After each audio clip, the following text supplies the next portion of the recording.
যখন আমি বুড়ো হয়ে যাব, একেবারে থুরথুরে বুড়ো, তখন আমার পাশে থাকবি? একটু বিরক্ত হয়ে যাবি না তো?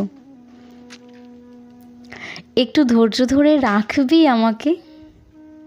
এই ধর, তোর দামি কাচের বাটিটা যদি হাত থেকে পড়ে যায় হঠাৎ, কিংবা তরকারির বাটিটা উল্টে ফেলি টেবিলের ওপর, আমি যে তখন অত ভালো করে চোখে দেখতে পাবো না রে। আমাকে তুই চিৎকার করে বকবি না তো? জানিস তো, বুড়োরা সারাক্ষণ নিজেদের করুণা করতে থাকে। একদিন না আমিও ঠিক করে কানে শুনতে পাবো না, তাই তোর কথাটা একেবারে বুঝে ফেলতে পারবো না রে। তখন তুই আমাকে কালা বলে ডাকিস না প্লিজ। পারলে আরেকবার না হয় কষ্ট করে কথাটা বলিস। বুড়ো হয়ে গেলে আমার হাঁটু কাঁপবে, পা দুটো আর শরীরের ভার বইতে পারবে না। তুই একটু ধৈর্য ধরে আমাকে উঠে দাঁড়াতে সাহায্য করবি তো? ঠিক যেমন ছোটবেলা থেকে তোকে হাঁটতে শিখিয়েছি, দাঁড়াতে শিখিয়েছি। বয়স হলে আমি ভাঙা রেকর্ডের মতো বক বক করেই যাব। একটু ধৈর্য ধরে আমার কথা শুনবি? হাসাহাসি করবি না তো আমাকে নিয়ে? ঠিক যেমন ছোটবেলায় পুতুলের জন্য কত ঘ্যান ঘ্যান করতিস আমার কানের কাছে।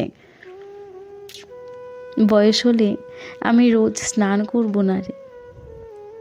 নাক সিটকবি না তো আমাকে দেখে? ঠিক যেমন ছোটবেলায় তুইও স্নান করতে চাইতিস না, আমি জোর করে করাতাম। হাতে সময় পেলে গল্প করবি তো আমার সাথে? আমি তো তখন একাই থাকবো, একেবারে একা। তুইও তখন ব্যস্ত অনেক, তবু একটু গল্প করিস আমার সাথে।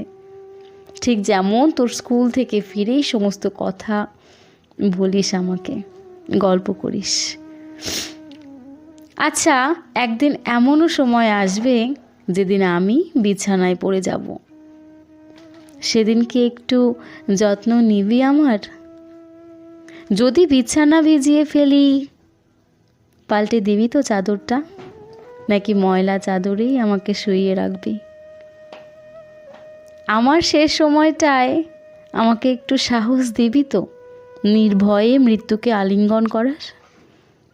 আমি না হয় শ্রেষ্ঠাকে কানে কানে ফিসফিসিয়ে বলবো, আমার মেয়েটা খুব ভালো, ওর মঙ্গল করো, ওর পাশে থেকো।